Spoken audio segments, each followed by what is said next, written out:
कितने लोग हैं कह रहे हैं कि हमारे कुछ स्वप्न हैं उनको हम पूरा करेंगे। अरे बावरे, स्वप्न कभी पूरे होते? कह रहा है स्वप्न अर्थात झूठी कल्पना, और वो कह रहा है कि भगवान तो तभी जो हमारे कुछ स्वप्न हैं वो पूरे कर दें। अरे भगवान तो जागृत को भी स्वप्न कर रहे हैं। उमा कहूं मैं अनुभव अपना, सत हरि भजन जगत सब सपना। कैसे समझ में आवे सोते हुए स्वप्न देखने वालों को? लाख जगाओ, पानी डाल के जगाओ, चाहे जैसे धक्का लगा के जगाओ, ये करवट बदलते हैं फिर सो जाते हैं। कैसे जगेंगे? अच्छा, कुछ तो ऐसे हैं जो जग के सोने का नाटक कर रहे हैं, तो उनको तो जगाया ही नहीं जा रहा। जो असली में सो रहे हैं वो तो जग सकते हैं, लेकिन जो जग कर सोने का नाटक कर रहे हैं उनको जगाना बड़ा कठिन है। जाग जाओ भैया। देखो, तुम अकेले आए हो, तुम्हें अकेले ही जाना है।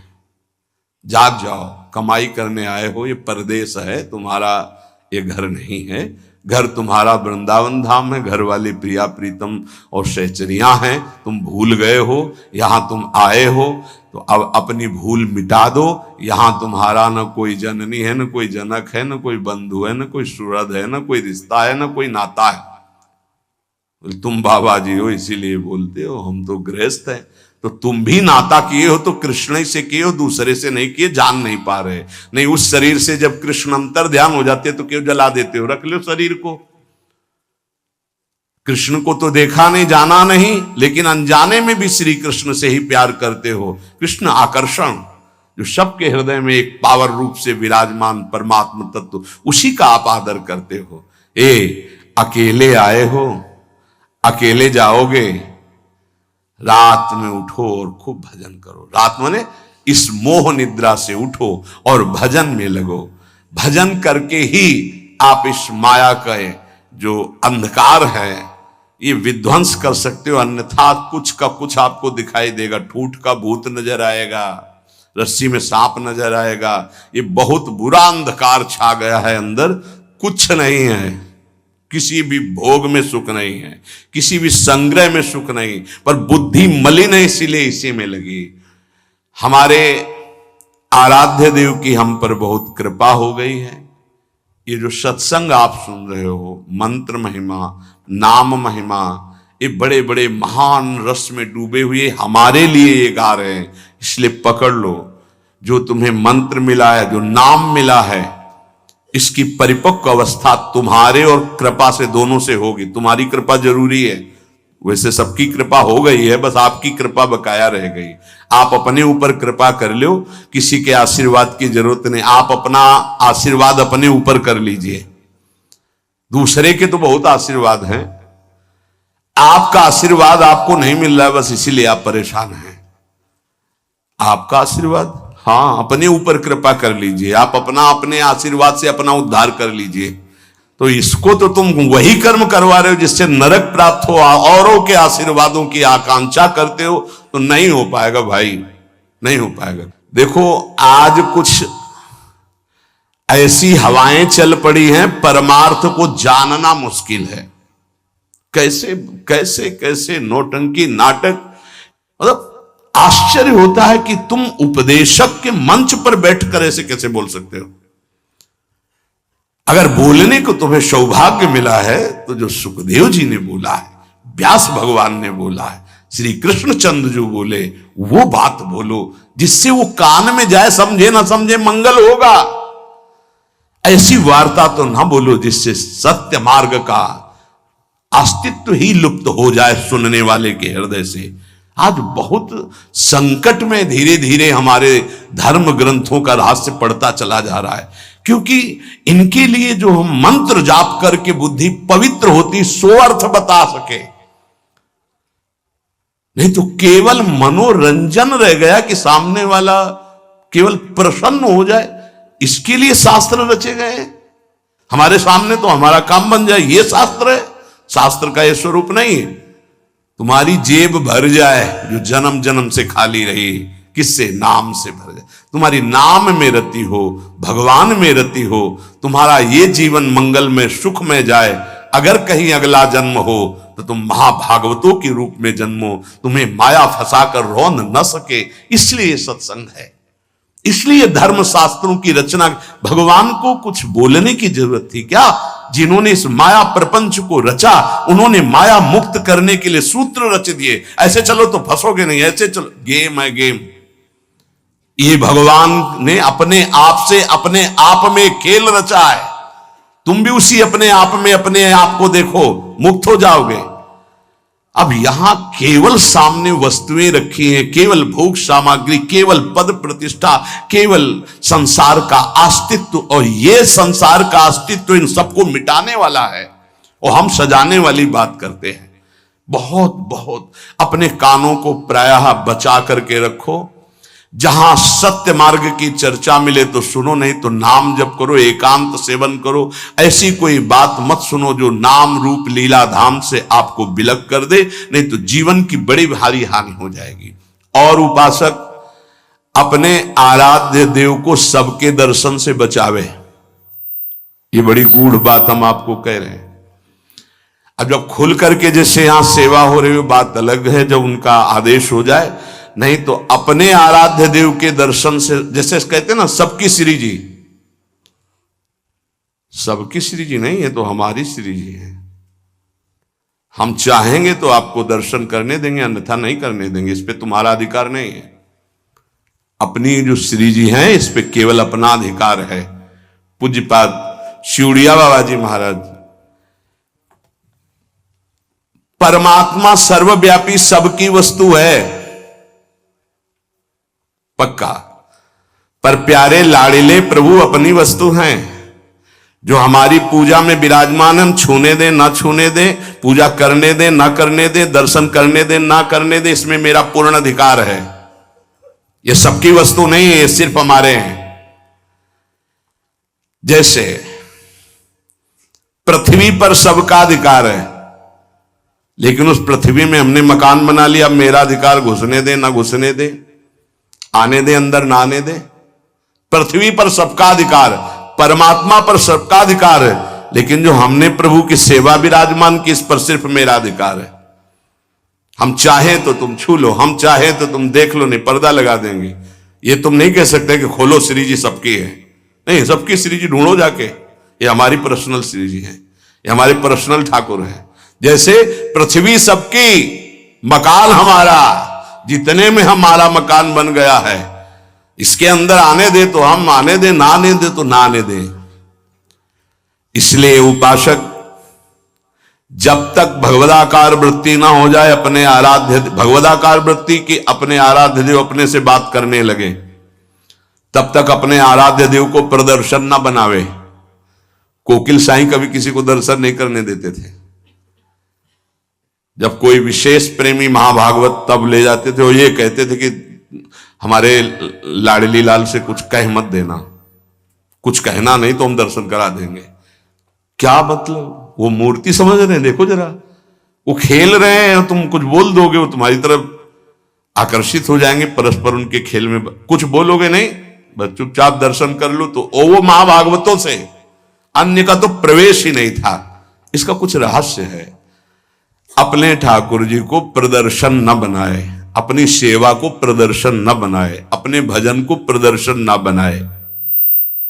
उपासक यदि व्यवहार में उतार देगा अपनी उपासना को, तो वो फिर सिद्ध नहीं हो पाएगा। जब तक अपने आराध्य देव से बात ना होने पावे, तब तक आराध्य देव गुप्त ही रहने चाहिए। और जब आराध्य देव से बात होने लगे, फिर उनकी इच्छा है कि चलो हम मंगल, तो बात अलग। ये गुरुदेव भगवान को भी देखा, अब वो दर्शन। ऐसे जो नाम सेवा है, घंटों ऐसे, घंटों श्री जी का नाम सेवा ऐसे ले, घंटों ऐसे, क्या उनको दिखाई दे रहा है? बार बार बार बार बार। और ये सब होता बंद करके दरवाजा। कभी सेवा प्रकट, वो तो सेवा में थे इसलिए दर्शन नहीं किसी का। और देखो आज वही प्रगट में सेवा हो रही है, प्रगट में सबको खुला। ये साधक को ये सावधानी है, कुछ गूढ़ राशि, इसलिए महापुरुष जन कह रहे हैं उसमें क्यों में ना करके अपनी भावना को पुष्ट करना चाहिए। और यह ध्यान रहे कि भगवान को भोग पाने की इच्छा नहीं होती, क्योंकि वो नित्य तृप्त पूर्ण काम है। भक्त का भाव भगवान की भूख लगाता है। जैसे भोजन की खुशबू जो है, भूख ना लगी हो तो भी लग जाएगी ना, बढ़िया ऐसे बने हो तो देख के लगे चलो भाई। ऐसे ही भगवान के अंदर भूख पैदा होती भाव से, भक्त का भाव। अगर भाव नहीं है तो पूज्य बाबा कह रहे भगवान नित्य तृप्त पूर्ण काम है, उनमें कभी भूख पैदा नहीं होती। जब सेवा करने वाला देखा है हमने कि 2 रोटी और सबसे भूख लगा, फिर गरम गरम रोटी घी लगा के दौड़ के जा रहे हैं, एक एक परोसते जा रहे हैं, ऐसे एक साधक को छोटे छोटे टुकड़े करके पवाते जा रहे हैं, एक व्यजन कर रहे हैं, पंखा कर रहे हैं, बीच बीच में थोड़ा अनुकूल जल पिलाते, कभी मीठा पवा रहे। भाव है नहीं कि थाल ऐसे रख दिए, पर्दा लगा दिया और चले गए ऐसे। और कुछ लोग तो सुबह चिरौरी और गिलास में पानी रख दिया और फिर शाम के हटा दिया। ऐसा तुम्हारे साथ बर्ताव हो किसी रिश्ते नातेदार के यहाँ तो क्या होगा? जिस कमरे में हो उसी 4 पाई के समीप आकर के एक टेबल रख दे और एक गिलास पानी, थोड़ी चिरौरी रख दे, पर्दा लगा दे बाहर से, या तो दरवाजे में ताला। अब कैसा लगेगा? आप तो पाव बाल भोग में हलवा और चाय और बिस्कुट और ये वो, और ठाकुर जी के आगे छोटी कटोरी में चिरौरी रख दी। परिणाम क्या होगा जानते हो? हाँ, अपराध बनेगा, क्योंकि सेवा विराजमान की हो, परिणाम में आपको फिर संकट घेरेंगे, परेशानी आएगी। अगर ठाकुर जी घर में विराजमान की हो तो अपने पर्सनल ठाकुर जी हैं तो वो वैसे हैं जैसे लाडला पुत्र अपना पुत्र। कैसे?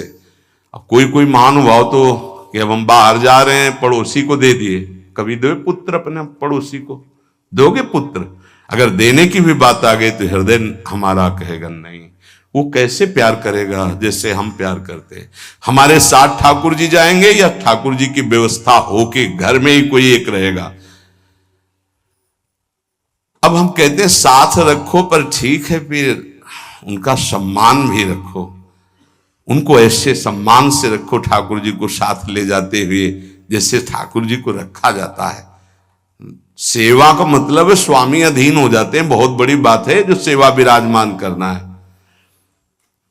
देखा जाता है ठाकुर जी बहुत ऐसे हो गए, ऐसे तो सेवा बताती है कि तुम ठाकुर जी को प्यार नहीं करते, तुम तो ऊपर से बहुत चिकने सब लगाए, ठाकुर जी कैसे, उनका कैसा चेहरा होगा? इसका मतलब सेवा बताती है कि तुम कैसी सेवा कर।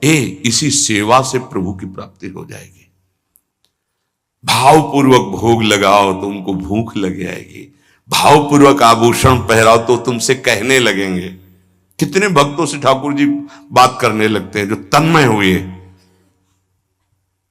हमको आज ये इस रंग की पोशाक चाहिए, आज हमको ऐसा भोग चाहिए, आज हमको ये पदार्थ चाहिए। पे अगर भूल गए शयन में जल रखना तो स्वप्न में आके बोले देखो आज तुमने शयन में जल नहीं रखा, आज तुमने रजाई, तो वहां जाके देखा तो वो नहीं।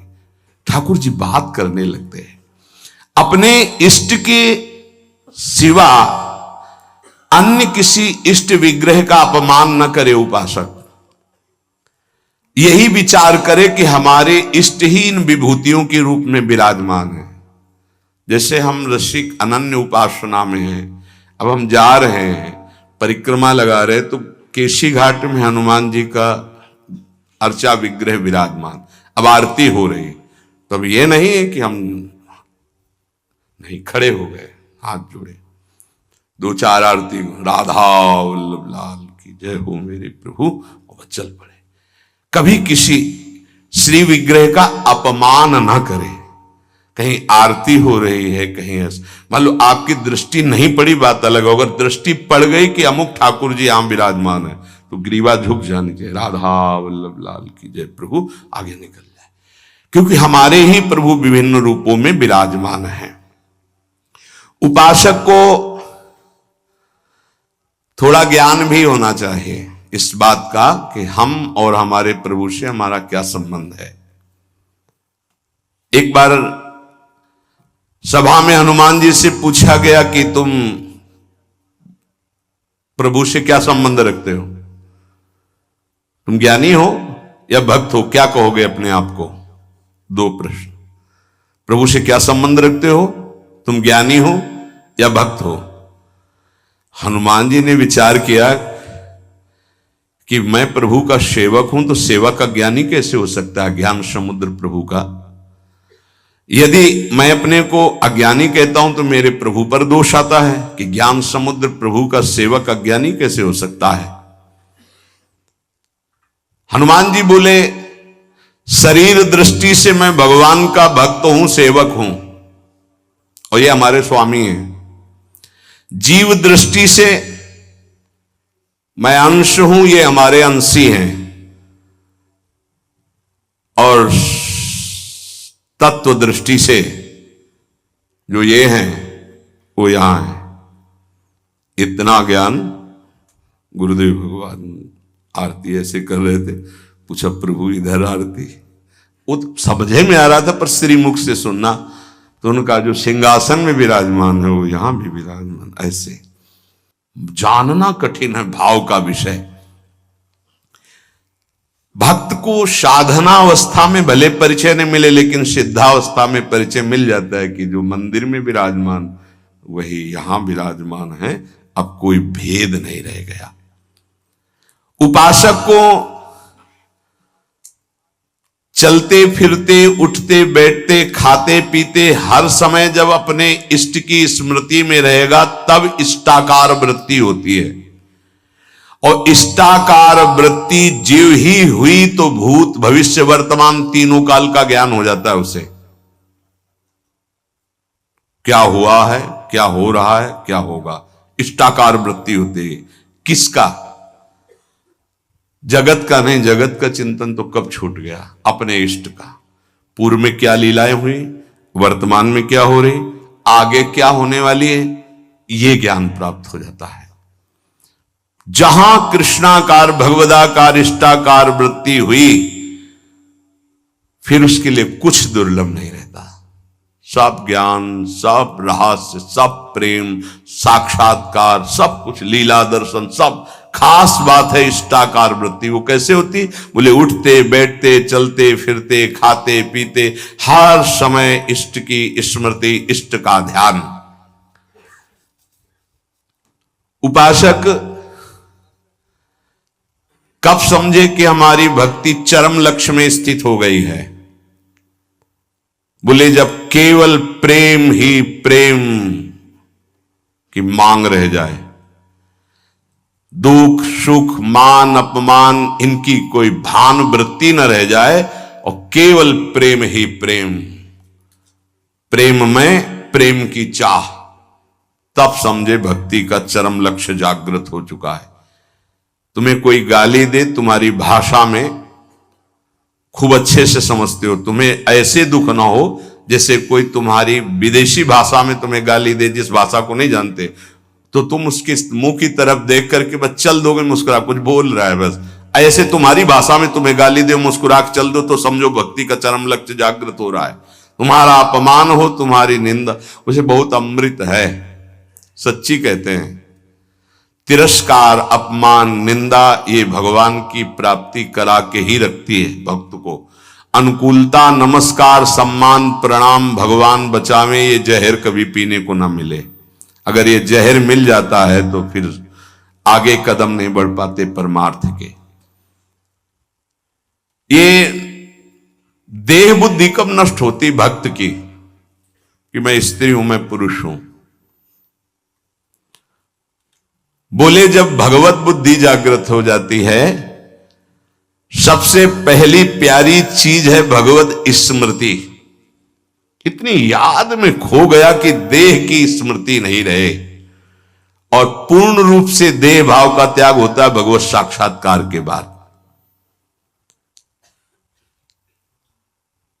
महाराज जी, भगवान में प्रेम होना तो बड़ा कठिन है। वो दिखाई तो देते नहीं, मतलब दिखाई दे तो ज्यादा जल्दी प्रेम हो जाए। अब देखा तो है नहीं, तो कैसे प्रेम करें उनके नाम से? उनके नाम में बहुत सामर्थ्य है। उस नाम का निरंतर चिंतन यदि करोगे तो तुम्हारे चित्त के सारे विक्षेप नष्ट हो जाएंगे। श्री कृष्ण को कहा गया है आकर्षणकारी, लेकिन नाम में इतनी सामर्थ्य है कि श्री कृष्ण का आकर्षण कर ले। ये बात अनुभवी महापुरुष ही बोल सकते हैं।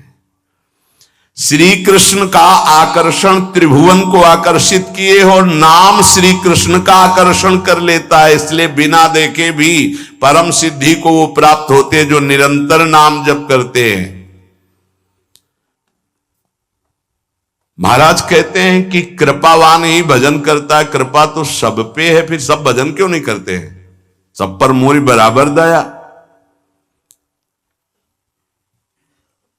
महात्मा और भगवान की कृपा सबके ऊपर समान होती है। उत्तर पर जो भगवान या महात्मा की आज्ञा का पालन करता है वही उस कृपा का पात्र बनकर कृपा को रोक पाता है, अन्यथा प्रवाह है, निकल गया।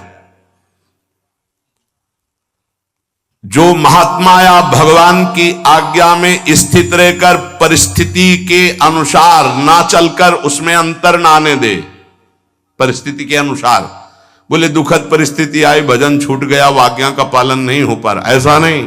सुखद परिस्थिति आई भूल गए, प्रभु को भूल गए उनकी आज्ञा, ऐसा परिस्थिति के अनुसार नहीं।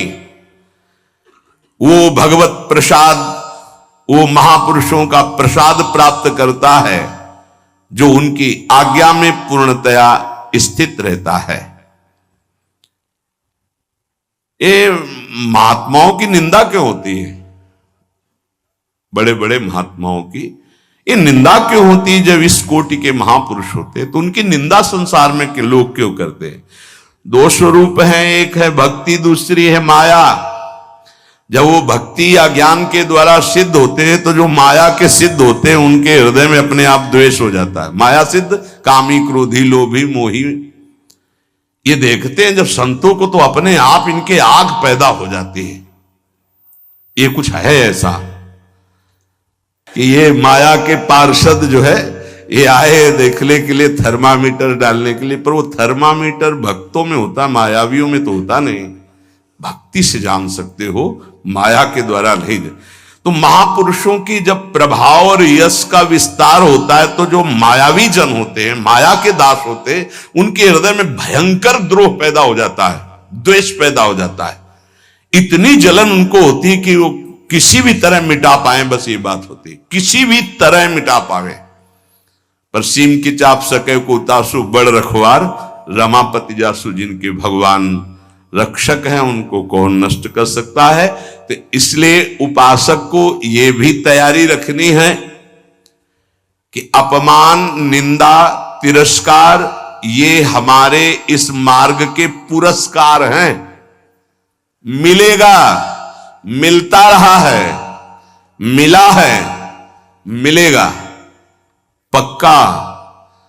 जैसे अपने लोग हैं ना तो बहुत अच्छे से मिलते रहे पूरे जीवन, पूरा अभ्यास रहा है इनका, उनकी कृपा रही है प्रभु की कि ऐसे ऐसे महीना 2 महीना में 1-2 टेबलेट मिलते रहे हैं कि आपका मान, सम्मान, यश, कीर्ति से जो जहर बढ़ा है वो एक टेबलेट में नीचे उतर जाए। उतारते रहते हैं किसी न किसी महापुरुष को भेज करके, माया के महापुरुष, और वो ऐसा बर्ताव कराते हैं। फिर पूछते हैं अब क्या? तो होता है आपकी बड़ी कृपा, तो आगे निकल गए।